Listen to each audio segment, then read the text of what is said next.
Hello and welcome to today's video where we're going to be talking about the idea of can we be addicted to pleasure? And this is something I wanted to talk about because there are a lot of people in the world who tell us that the reason we feel like shit in our lives is because there's this dramatic swing that a lot of us have between the things that we do for pleasure and the things that we do to make ourselves feel good in the world, and the dramatic swing that happens when we return to normal life, to our jobs, to our children, to our, just our normal day-to-day, the things that we do on a day-to-day basis. And that the pain of that contrast of like the fun of partying on the weekends or drinking or doing drugs or, eating, whatever we do that we're told, this is a pleasurable activity that you're addicted to. And that the contrast of doing those things and then coming back to normal life is the thing that's making us feel like shit. And if we want to have a good life and if we want to feel better in life, they're telling us that the secret to getting rid of that wild swing is to do less of those pleasurable behaviors, to do less of those things that give us that pleasure, so that we can get used to normal being how we feel most of the time, and that we can just stay in that normal. And without the swing of doing the thing that brings us pleasure, we won't notice that normal feels bad, essentially is what they're saying.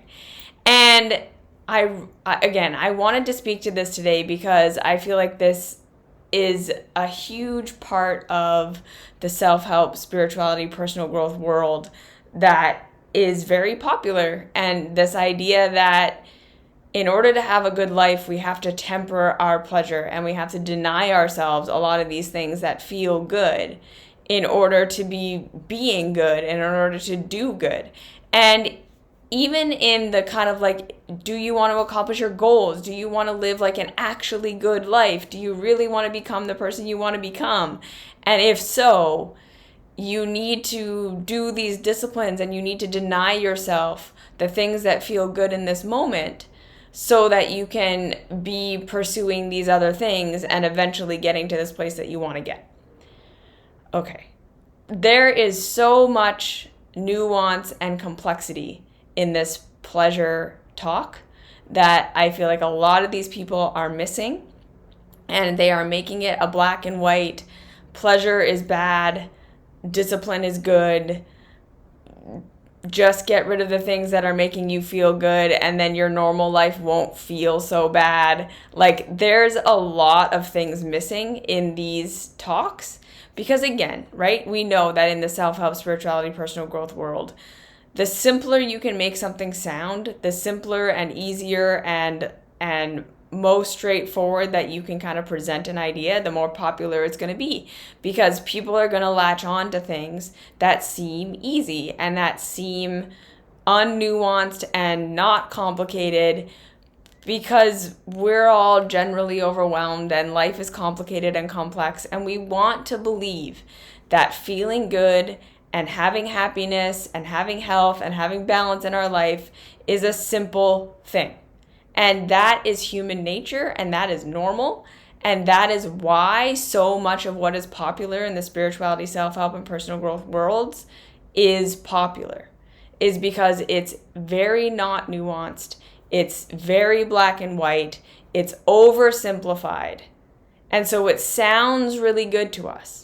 And it seems like it's going to work because it makes logical sense that this easy, straightforward thing should be how reality works.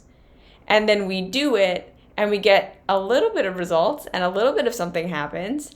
And then it doesn't give us the full effect of what we're looking for. It doesn't actually lead us to the happiness that we're being promised it's going to lead us to. It doesn't give us the full effects.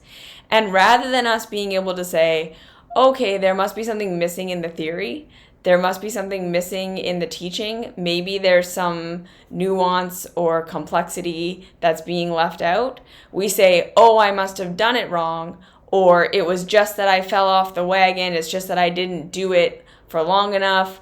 I wasn't disciplined enough to be able to stick to it. It was my fault it didn't work. So now I have to try harder and do more. And, this is the cycle of the self-help, self-improvement world that most of us are in, and we don't recognize that we're in it. And that's why I make these videos, and that's why I made the mystery school, and that's why I do all this work that I do, because in real reality, life is often way more complicated and nuanced and complex and individualized than the self-help, spirituality, and personal growth world want to make it seem that it is. And like I said, this is how people get rich. This is how people get famous. This is how people go viral. This is how people get popular.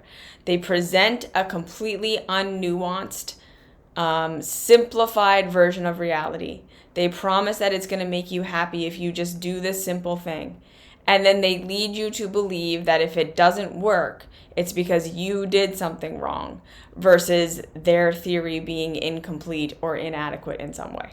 And this is why we're all hooked into this self-help, spirituality, personal growth world, and the billion with a B dollar industry that it is.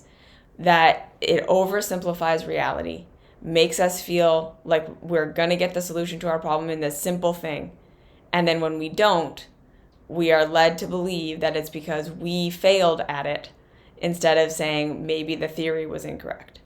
So this idea that if we want to have pleasure in our lives, if we want to feel good in our lives, we just have to do less of the things that make us feel good so that we can get used to just being in our normal reality and having that eventually feel better, is again a massive oversimplification of what pleasure is in this life and why pleasure exists, and what a healthy relationship with pleasure actually is.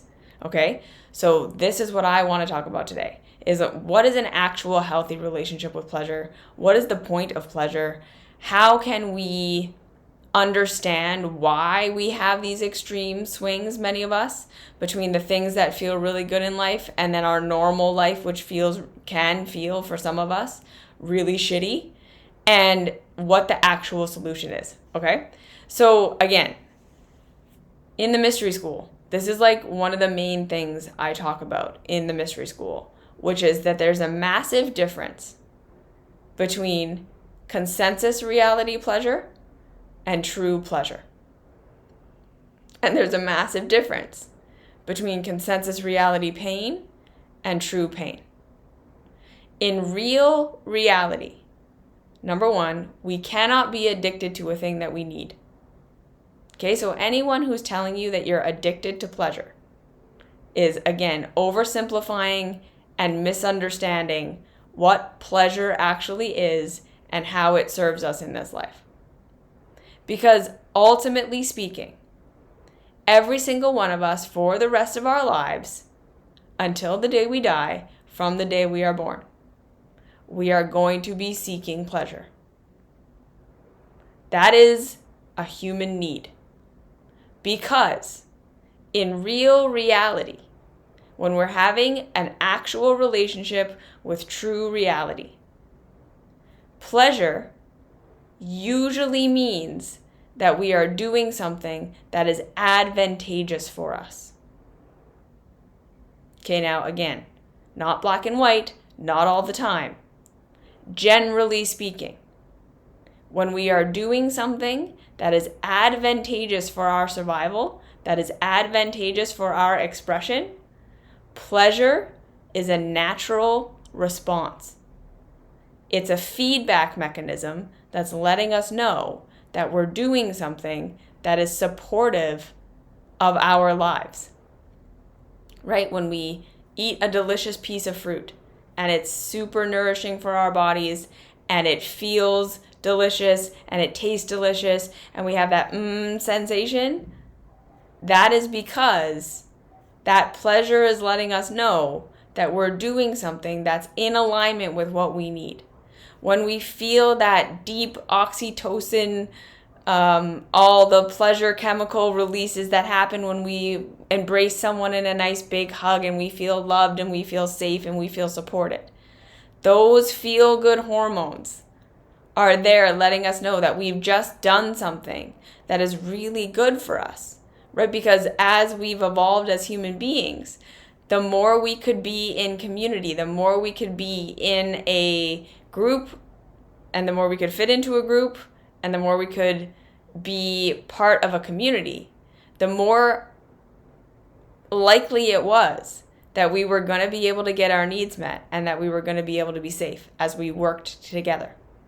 And then for all of us in our actual lives and our actual experiences, in the temporary codependent reality that was our childhoods, where we depended upon our caregivers and the other close authority figures in our lives for everything, for understanding our needs, for understanding our wants, for understanding our growth expression, when we depended on them for everything, their approval, their love, their attention on us felt good because it was the middleman between us having a need, having an expression, having pain, whatever it was, and getting that need met, being able to express, being able to get that pain remedied, because they could understand how reality worked and they could help us get all of our needs met that we could not meet on our own because we didn't understand. Yes? So all of us, that first program we ever got in life was that approval and love and being seen and empathized with and loved by someone outside of ourselves equals getting our needs met, being safe, being able to express the things that we need in order to be a human being that's functioning and thriving. There's a massive, in our nervous systems, correlation between these two things. So when we feel that hit of pleasure, when someone approves of us, it was because that very first program was that hit of approval, that hit of love from someone outside of us, that hit of attention is gonna equal being safe, getting my needs met, being able to express as my true self. And that's why that feels good. Yeah? When we feel good during sex, why? Because it's incredibly advantageous for our species to pass on our genes. And sex is how we do that. It's one of the most pleasurable things we can do because it is necessary and required for survival.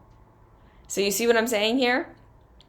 Generally speaking, when we're interacting one-to-one with reality, pleasure is a sign that we are doing something that is advantageous for us.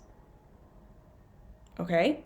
And when we get really, really good at feeling our bodies and at feeling our pain, pleasure sensations, I also guarantee you that you're going to start to notice that even in things that are hard and challenging, in our disciplines, in like something like exercise, or something like having a hard conversation with the people in your life that you need to have, and setting boundaries, and working hard towards something. Like if you have a goal or a thing that you're really passionate about working on, and you're putting in the hours and you're sitting there and it's uncomfortable and it's hard and there's discipline in it. If you're really tuning into yourself and feeling the subtle feelings that are happening underneath the kind of effort on top, there is going to be a sense of pleasure and a sense of rightness and a sense of getting something out of it, even in the process of it being hard, when we're really tuned in. Because again, even though we're doing something hard and even though we're doing something challenging, when it's advantageous for us, when it's part of our expression, when it's part of our health, when it's part of our growth, it's gonna feel good, even in the doing of it. Even before we get the results, even before we get to the top of the mountain, we're going to notice again that there's true pleasure even in hard things because they are advantageous for us. And the same thing is true on the flip side. Okay? So what most self-help and spirituality and personal growth people are talking about when they say pleasure, that the pleasure we are addicted to, they are usually talking about consensus reality pleasure. That's my term for it. The things that bring us a temporary relief from the pain that we're experiencing that we don't know how to process. The things that really trigger our kind of like release of pleasure hormones in our brains and our bodies, and that excite us. The things that stimulate us and the things that numb us. These are the things that most people say that is what pleasure is. And the reason we can say that we can get addicted to those things, in my opinion, is because, in my opinion, an addiction is rooted in having needs that aren't being met, having pain that we have no other way of dealing with, having an expression that we have no other way of being able to express other than when we're engaging in our addictive behavior, or our addictive behavior helps us not express that stuff. And really what it is at the end of the day is that it's a behavior that scratches an itch, kind of, that pseudo meets a need, that halfway meets a need, that meets a need in a better way than anything else we have access to right now. But it doesn't fully meet the need. And so we keep going back to it over and over and over again, and we overdo it and overdo it and overdo it because it's getting us almost where we want to go, but then it doesn't have the capacity to take us all the way. It doesn't have the capacity to fully meet our need. It doesn't have the capacity to help us actually sort through our pain.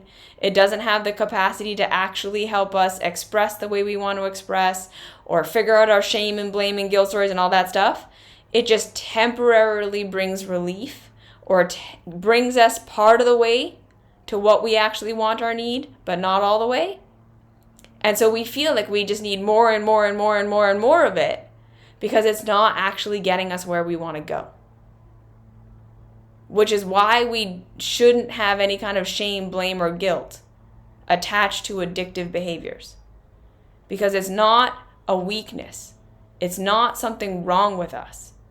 It's not that we're just lazy or addicted because we're horrible or lack discipline or whatever. Usually it's because we have a pain we have no other way of dealing with. We have a need we don't know any other way of meeting. We're trying to shut something down in the only way we know how because we were trained over and over again that to be that thing or to express that expression or to step into that thing is going to get us antagonized, it's going to get us rejected, it's dangerous, so we're trying to stop ourselves. Or we have this part of self that, again, like we just don't know how to be or do or express in any other way than through our addictive behavior. So the addictive behavior is I have a need, I have pain, I have an expression. That this is the only vehicle right now that I have for getting that need met, getting that expression met, and stopping whatever it is that I feel I need to stop in order to be safe. And so can we be addicted to actual pleasure? My theory is no. When we're actually meeting our needs, when we're actually expressing the way we want to express, when we're doing something that is coming from a place of not trying to cover up pain we don't know how to deal with in any other way, we will not be addicted to the things that feel good to us in the sense that we do them more than brings positive results, right? Because again, usually when we're talking about an addiction, we're saying we're doing something to a degree that it's causing damage. That you are indulging in something or engaging in something to a degree where it causes harm. It's not just a fun thing you do, right? Like the difference between someone who can casually drink a beer or two and have a fun night on a Saturday and someone who gets blackout drunk. Like we would say one of those people, like the person who's getting blackout drunk, is addicted to alcohol because they don't know where their limits are. They can't stop when it starts to become something that's actually toxic for them, which, I mean, alcohol is always toxic. It is a toxin. But when it starts to become something that's going to cause damage, like immediately, it's going to cause pain right now, versus I don't really feel the pain. It's fine kind of in the moment. And it's just something that helps me kind of relax and let loose a little bit. Yeah? When we are engaging in things to a degree that it's causing harm and it's causing pain, that's usually when we call it an addiction. And when we feel like we can't live without it, right? Like when we start to feel like if I take this thing away from myself, I'm literally so miserable, I'm in so much pain, I have mental, emotional, physical, spiritual pain when this thing is taken away from me and I can't be okay. That's when we know we're in addiction territory. But again, right? To say you're addicted to a healthy relationship, we can't be addicted to something that we need in order to feel kind of, regulated as a human being. To say you're addicted to food, again, you can't be addicted to food in general because you need food. Without food, you starve and you die. So that is a need. And every single one of us, hopefully, eats every single day not because we're addicted to it, but because it is a requirement for life. Yeah? And hopefully, your eating does bring you pleasure when you eat. It's supposed to. When we have a healthy relationship with food, it should be pleasurable. Like, right? Unless you have some sort of chronic illness or something that's impeding your capacity to have a normal, healthy relationship with food.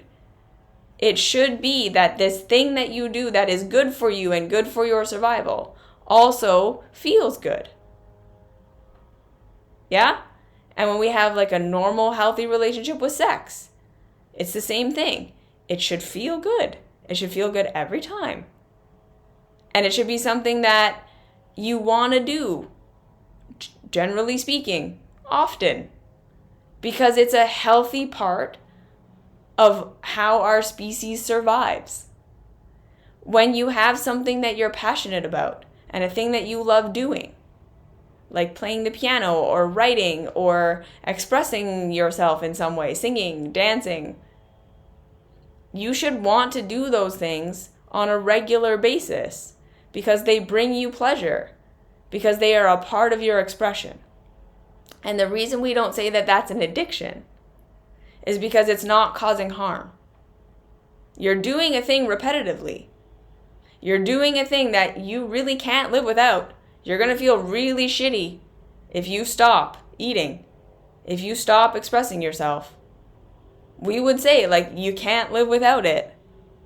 But again, we don't call it an addiction because it's advantageous. Generally speaking, when we have a healthy relationship with it, it does not cause negative effects. Now, right, where it gets complicated is that we can be addicted to foods that are not advantageous for our bodies. Yeah? We can use sex as a way of trying to meet other kind of connection needs, self-esteem needs, drowning out pain we don't know how to deal with. And so we become addicted to it in the sense that it starts to be something that controls us versus us being in control of it. Yeah?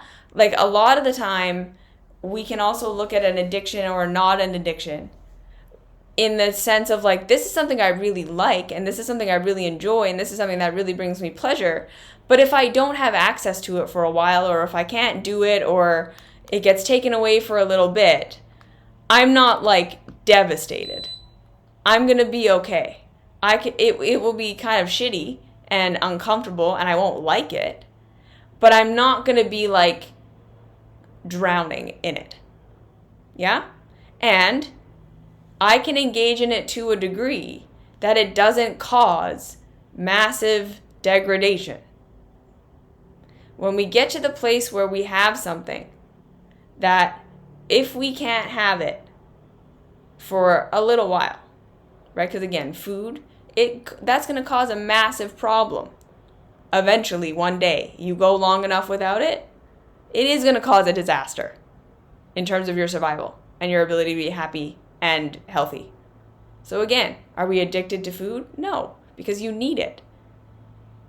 Is it going to cause a massive upset if you can't have it for a while? Yes. So what's the difference between that and binge drinking every weekend? Well, when we don't engage in binge drinking every weekend, there isn't a risk of death. When we don't engage in our addictive behaviors, the things that are truly addictions, we can be okay. We can survive. And then again, the addictive behavior is going to be something that causes damage and degradation versus something that doesn't. But again, we can be eating nothing but healthy food, nourishing food, food that is good for us, and then eating too much of it for our bodies.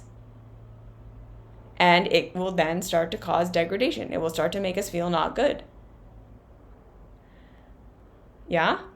So you see how this, again, it's already more complicated and complex than people want to make it seem that it is.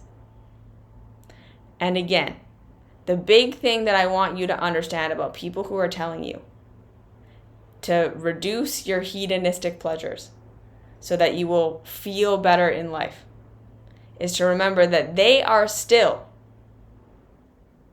at the end of the day, saying that because they are saying this will give you more pleasure. What they are saying is that the wild swing between the consensus reality addictive degrading pleasures and our normal life, and like the high of those things versus the swing to the normal life feeling like shit, they're saying the reason that feels so bad is because of the swing. And if you have less of a swing, their theory is that you will feel better more of the time as you stop having the swing. So they're still trying to get you to feel pleasure more often, right? They are not actually in the business of decreasing your pleasure. They're trying inadvertently, or maybe they don't realize that this is what it is. They're still trying to make it so that your life feels more pleasurable, right? Like they're saying stop chasing pleasure and then telling you how to chase pleasure in a different way is what I'm trying to say. Because at the end of the day, we are not ever going to stop chasing pleasure. We want to feel good. We're always going to want to feel good. Every self-help, self-improvement, spirituality teacher out there is still trying to teach you something that they're promising is going to bring you pleasure. They're saying be disciplined, be devoted, do all this stuff, because they're ultimately saying that if you do these things, you will feel good. The people who are saying get rid of your addictive behaviors so that you can be in your normal life without that wild swing are saying because that will make you feel better. The whole point of literally everything everyone is doing on earth all the time, whether it's the most disciplined, shitty thing right here, right now, or the most hedonistic, orgy, drug-infested, money everywhere, right? Like, whatever expression. It's the exact same thing. It's two different methods of seeking the same thing. We all just want to feel good. And we want to feel good most of the time. And I believe that that's because, generally speaking, when we are in a one-to-one relationship with reality, it should feel good most of the time to be doing the things that we're doing. Because the things that we're doing should be nourishing for us. And those things that we do that are nourishing should come with pleasure. Now, we live in a society that has gotten our pain-pleasure mechanisms totally crossed. And I've talked about this a lot. So if you want to hear more about this, check out my YouTube channel, check out my mystery school. Like the crossing of the pain-pleasure mechanisms is a complex thing to talk about. Which again, this is why it's not so simple as just stop doing the things that are bringing you these highs so that you can be in your normal life and it won't feel so bad. Because first of all, why does your normal life feel so bad? It's completely missing the point of like the reason you feel bad is not because of the contrast. The reason you feel bad is because your normal life doesn't feel good. And that is the thing we should be addressing. Instead of saying, okay, well, just cut out the thing you're doing to cope with the pain of your normal life, and then your normal life will feel better. No, it won't. Okay, so this is why I think, in my opinion, this just cut out these things that you're doing that make you feel good so that you will feel better in your life is kind of silly advice. Now, it has its place and it has its time. But generally speaking, just that is not helpful for people. Because the reason you're doing these things that cause that swing is because you're trying to escape the pain of your normal life. And you can't just take away the thing you're doing to help you escape the pain of your normal life and expect that you're going to feel better. The whole entire reason you're doing what you're doing in the first place is to deal with that pain. So if you don't deal with that pain, you're not going to just take away your coping mechanism and feel better.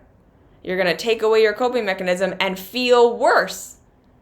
Because the coping mechanism is how you're surviving the pain of your life that doesn't feel good. So that's the first thing. Anyone who's telling you to just take away this addictive behavior, take away the thing that is the high that leads to the crash, is not understanding why you're doing it. You're doing it because you're not getting enough pleasure in your normal life. You're doing it because your normal life hurts. You're doing it because you have unresolved something inside of yourself that is driving you to need this thing. You're doing it, again, because in our culture, we are trained to seek consensus reality pleasure that doesn't actually make us feel good in the way that we want to feel good. It's stimulating and it's numbing, but it's not real pleasure. And this is the actual thing we want to address. And so there are many reasons that we seek these addictive behaviors or these behaviors that are pleasurable in the moment but lead to destruction pretty immediately. There's a reason we smoke. There's a reason we abuse drugs. There's a reason we abuse alcohol. There's a reason we get all dramatic in our relationships and are constantly seeking the drama. There's a reason we lose ourselves on the weekend to whatever it is that we do. Video games, sex, porn, da-da-da. And then go back to our normal lives and feel like, oh, this sucks. I don't want to do this. Number one, like I said, and like we've talked about so much on this channel, normal life for most of us does suck. The way that our systems are set up,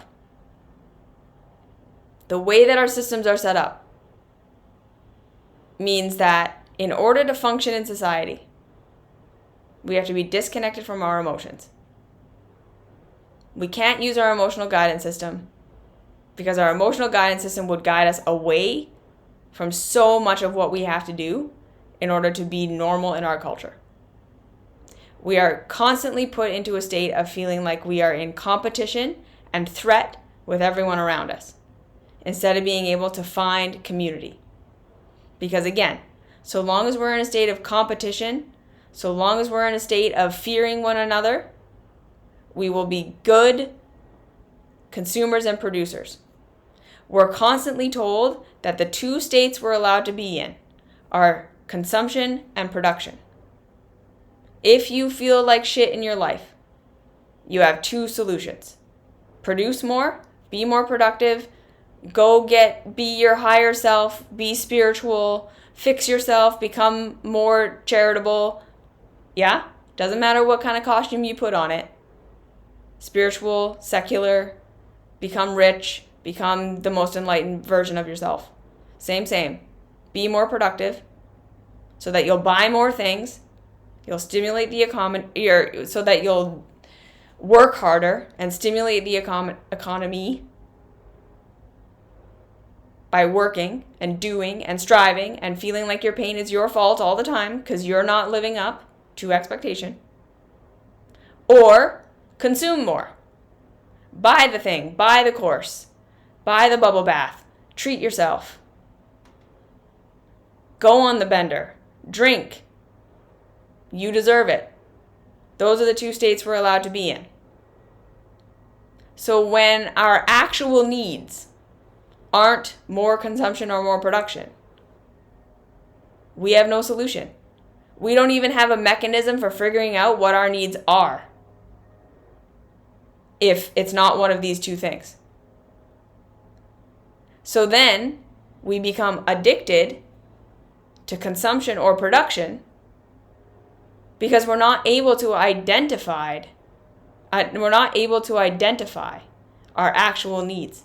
So what's the answer besides starting a commune? Okay, again, here. That is black and white thinking. Immediately look at that. If it's not this extreme, it has to be the other extreme, and there's nothing in between. That's our culture. Okay? That's exactly how they want you to be thinking in order for this to keep going how it is. We have to become people who are able to be complex in our thinking. If the answer to competition and being in a state of fear of one another all the time isn't the answer, that does not mean we have to completely leave society and start a commune, and that's the only other option. Because what does that actually make you think and feel? Well, I don't want to start a commune, so I guess we just have to keep going. We think like that because we're trained to think like that in the binary, right? Our entire society is set up where if you don't do this, you have to do this. If you're not this, you're that. What side of the aisle are you on? You see what I'm saying? We need to become people who are able to have complex thought and complex reasoning and say, no, we don't exist in a binary. That's not reality. The reality is, how do I start to connect with the people around me in a different way? That's it. I don't need to start a commune. What if I just start to see people in my life not as, are you threatening my survival or are you a part of my survival? What if we start to see people as friends and we start to just move towards more empathy and more compassion for how people are living their lives and being nicer to people at checkouts and starting to understand that we can start to be there for people in authentic ways so that we are less dependent on coping and numbing to get through our day, right? Like if all of us had like 2 or 3 really close friends that we could talk to on a regular basis about how we were feeling and what was going on in our lives, how many of us then would not need 10 hours of Netflix at night? Like just that. What if we just had real friends that we could talk to about our problems and talk to about our joys and talk to about the things that we're excited about? How much would this then lead to us feeling like we don't need to consume or produce more? It's that simple. We need to start to, again, address, like I said, the reason we all feel like shit in our society is because we're trained that the only two things that meet our needs are consumption and production. So stay disconnected from everyone. Don't feel your feelings. Don't think about expressing yourself. Don't think about anything that can't be made into a side hustle, right? Because even think about that. Are you allowed to just read a book without making it a new Instagram identity and starting a book club and everyone has to do all these things? Are you allowed to just play the piano and not turn it into a side job? Are you allowed to just bake because you like baking and share it with your neighborhood? These are the kinds of things that we need to start to do in order to reclaim our humanity. And then we will start to notice that we don't need the wild swing so much because normal life starts to feel less painful. She says, you hit the nail on the head. I had a professor who taught drugs and human behavior. I run it into every 5 years or so. I always ask him the same question in one sentence. Why do people do drugs? His most recent answer: people don't have someone to reach out to. They reach for drugs. A lot of people have experienced a lot of abuse and a lot of insecurity and a lot of pain. And what do drugs do? They numb it. They make it go away. We have no way of processing the trauma of living in our society, the way that our society is set up, where again, we are in constant competition with one another. We can't ever have any expression unless we turn it into a job. We're not allowed to connect with one another because if we actually connect with one another, we get judged. We have to, be on top of our appearance. We have to, everything's about how it looks and not about how it feels. We wonder why we feel like shit all the time. And then we go to these coping mechanisms and we think the coping mechanism is the thing that's wrong with us. No, the coping mechanism is how you're coping with the pain of normal society. So what's the answer beside going on a commune? Having some curiosity and compassion for yourself. Why are you doing this? What need does it meet for you? If you were to take it away, what would you lose? What hurts about your normal? Right? Because again, this theory that normal is fine and we're all just coping and numbing because we're lazy and shitty. No. People who have their needs met and who have normal or healthy ways of finding pleasure and connection in life don't develop addiction.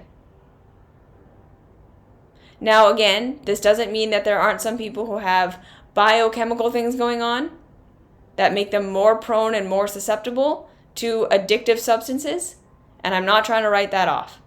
Again, I don't want to oversimplify this. There's a lot of reasons why people get addicted. But again, this idea that you are just addicted to pleasure and you just need to take that away from yourself and then you'll feel better in your life is not reality. You're doing what you're doing for a reason because it provides you with pleasure in a way that nothing else does. And it helps you escape pain you don't know how to deal with because you weren't taught how to deal with it. You weren't given tools with how to deal with it. Our society tells us the only two options for when we are in pain is to consume and produce, or to figure out where did my pain come from me being rejected?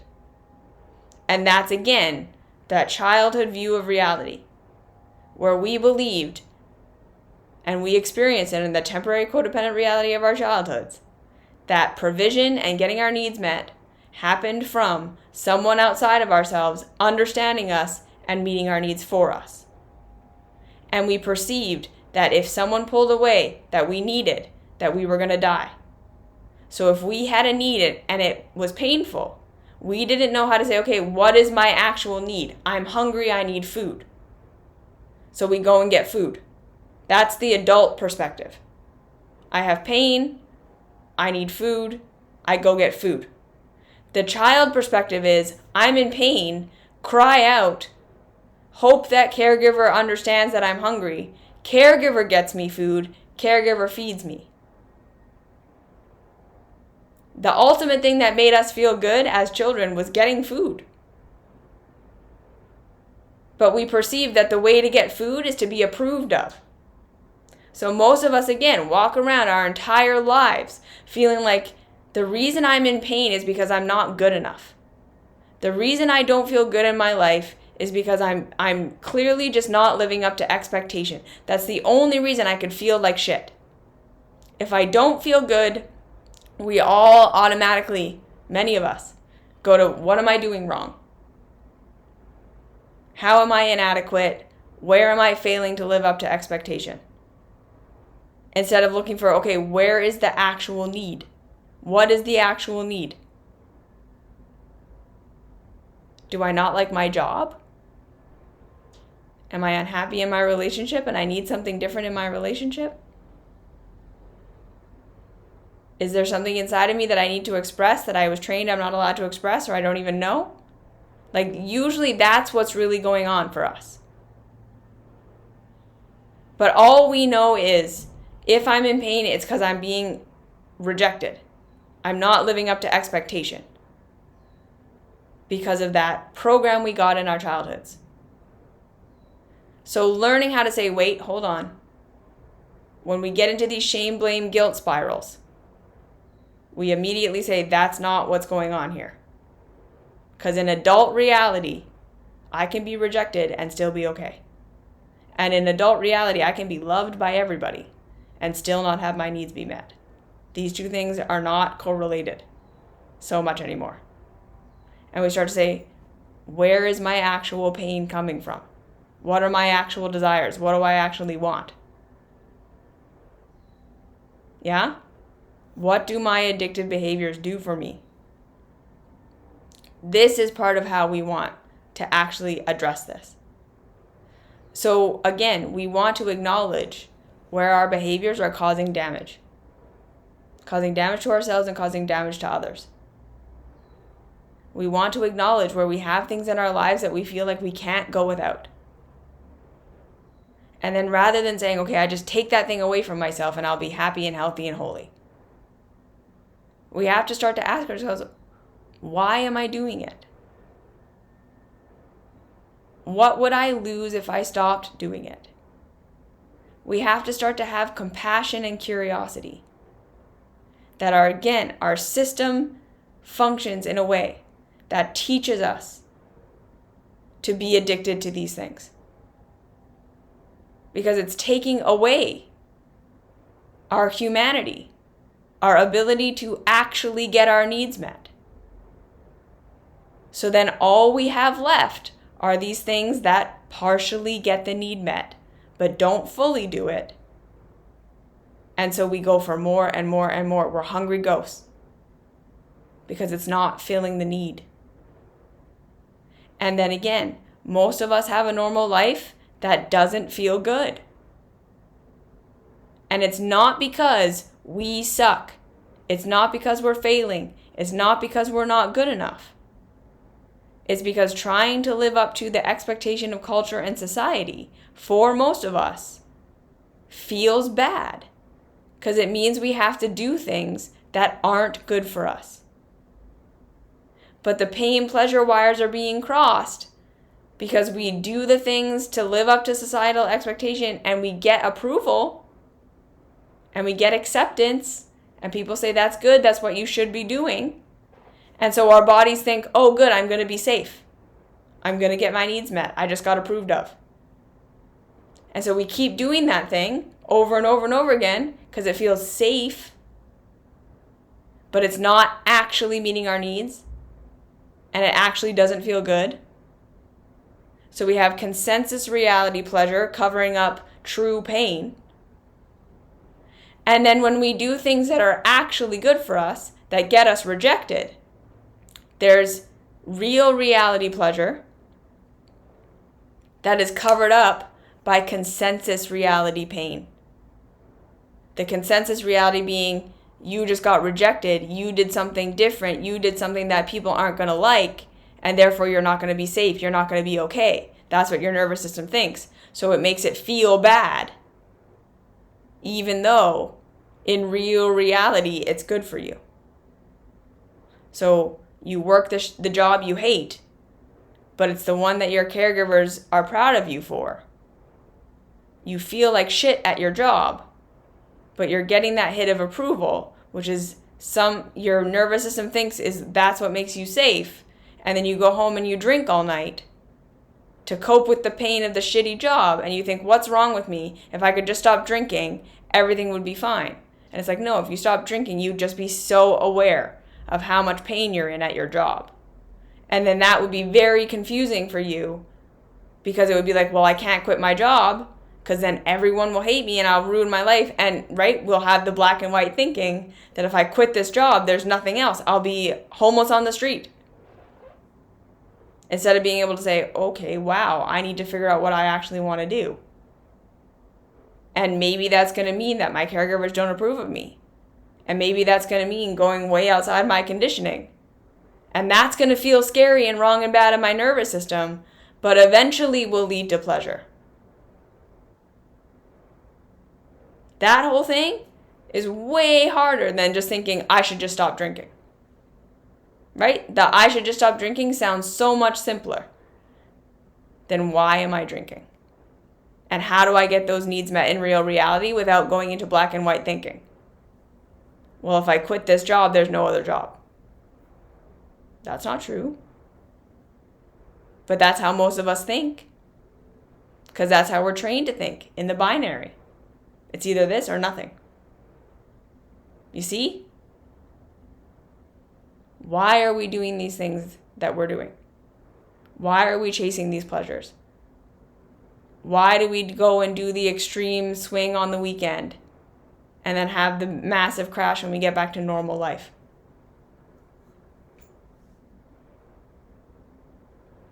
Why does normal life hurt so much? What do your addictive behaviors give you that you can't get anywhere else? These are the questions we want to start to ask ourselves. What are the things that I can do in my life that bring me pleasure and that don't have a negative backlash? And then remembering, too, that learning to be satisfied with true pleasure will often be a bit of a journey and will be hard because it's not as stimulating and exciting as consensus reality pleasure. Okay? It can become eventually very pleasurable to live a relatively simple life where you kind of like, you move your body in a way that you enjoy every day. You eat relatively health-supporting foods, generally speaking, based on your budget and based on your ways of being. But it's not perfect. You don't have to eat any kind of perfect diet. It's just you eat generally nutritious foods. You have some solid, healthy, authentic relationships. You have relative security in your work, and it's good enough work. And you have hobbies that you enjoy, that you don't monetize. That's a humane life. And generally speaking, that life will feel really good. Eventually. But think about that in terms of our culture and how many people don't even have access to that.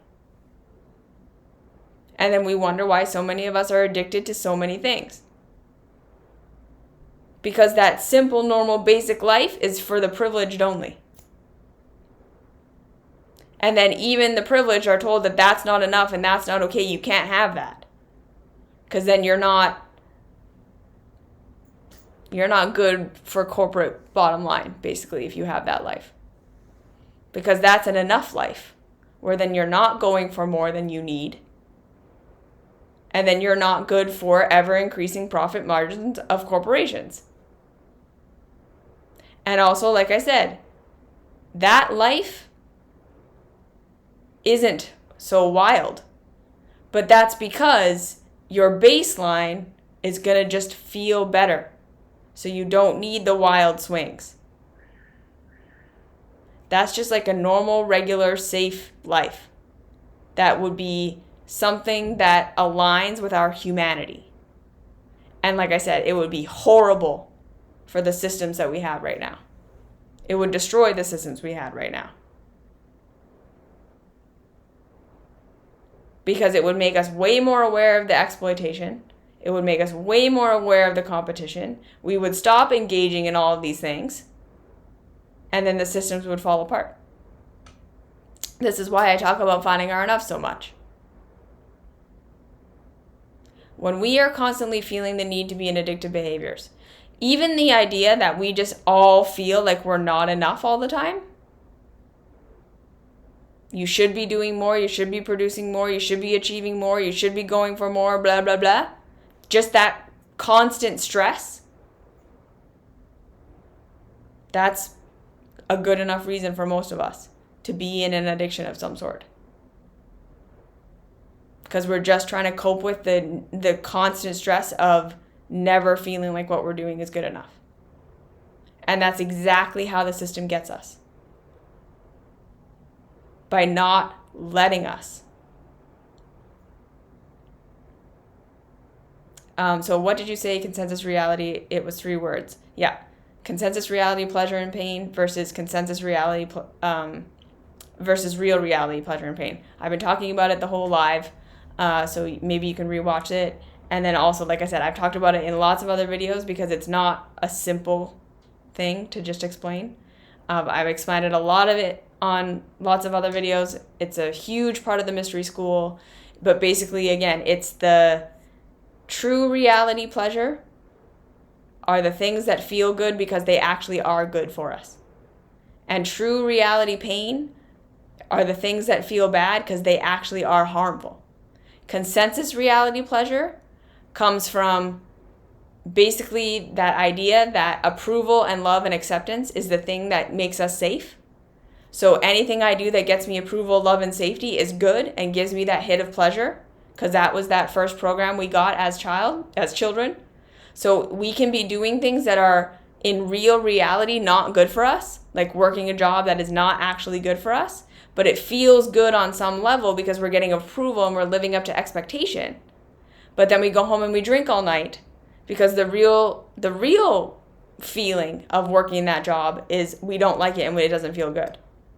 But we can't feel that and we can't sense that because that would mean having to question our whole, how we see the world.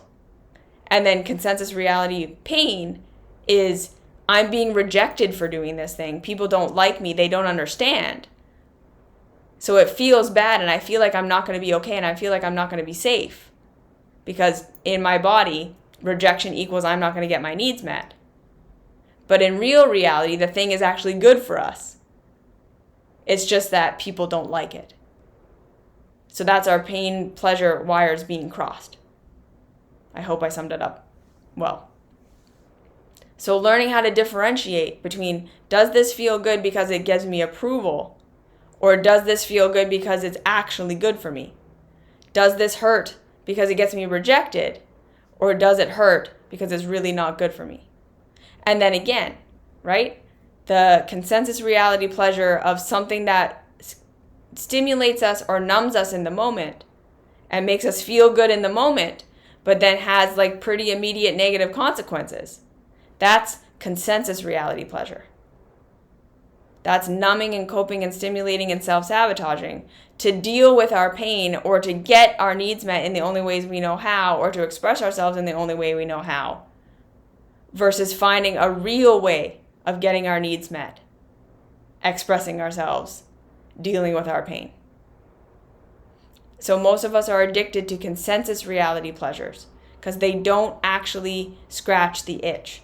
They don't serve the need. So this is the point of what I'm trying to say. What do you actually want, and what do you actually need, and what actually hurts in your life? And that is why you're doing what you're doing. And then what kind of support do you need? Because again, we shouldn't have to do this all by ourselves. Sometimes we need coaching sessions or therapy or medication or whatever it is, the mystery school, to help us figure these things out. Because it's not simple. Like I say, that's why the mystery school is so long. Because unraveling consensus reality from true reality, it's a process. Okay? So can we be addicted to pleasure? No. We're all going to seek and chase pleasure for the rest of our lives. What kind of pleasure are you seeking and chasing? Is it real pleasure or consensus reality pleasure? Is it leading to degradation? Because real pleasure will not lead to degradation. Okay? So yes, we are still holding on to the storyline that this will bring us pleasure, even though direct experience tells us it doesn't. And it does. We have to acknowledge that. We have to acknowledge the pleasure it does bring us, because that's part of figuring out what need is being met. We can't just look at it and say, this is all bad. Because if it was all bad, you wouldn't do it. We have to look for the positive intention, because that's part of. Because eventually, again, we don't become not something. You're not going to get rid of a bad habit or rid of an addiction. You're going to replace it with something healthier. And part of a healthier replacement is figuring out what the positive is in what you're doing now. Right? So if drinking helps you be more your authentic self, you need to start to learn how to be more of your authentic self without alcohol. So you start to say, okay, part of the positive benefit in this is it's meeting my need for this. It's not all bad. So is there any way that I can meet that same need without the negative effects of alcohol? And that might require therapy and inner child work and IFS work and all of that stuff to learn how to feel safe enough to be yourself, and that you might be rejected without the alcohol making you feel brave. But we don't just get rid of the alcohol. You learn to become someone who can express yourself the way you want to express yourself without needing the alcohol. You don't just stop drinking alcohol, because if you just stop drinking alcohol without figuring out that it's helping you express your true self, then you stop drinking alcohol, you stop expressing your true self, you'll feel more miserable not drinking and not expressing yourself than you do drinking and having the harm of the alcohol, but being able to express yourself. Do you see what I'm saying? You just take away the alcohol, you're also taking away the expression. And you're going to be in more pain then. So when we look at our addictions, we can't just say, this is a bad thing that I should stop doing. We have to start saying, no, what's the positive thing in this? Because I have to keep having that positive thing in a new, better way if I ever want to stop the addictive thing and replace it with something healthier. We can't become not something. This is why, right? This isn't a soundbite. It's never going to be famous and popular because it's complex and nuanced. Yeah? Okay. So I hope that was helpful. What's the positive intention? What are you actually wanting and needing? What actually hurts? These are the questions. And that's why I made my mystery school. That's why I do one-on-one coaching. That's why I say go get therapy. That's why we want to explore these things. If you're in pain or seeking pleasure that causes pain, there's more to be discovered than just stop doing it and get used to the pain of your normal life. Okay? Okay. Thank you for listening. Thank you for being here.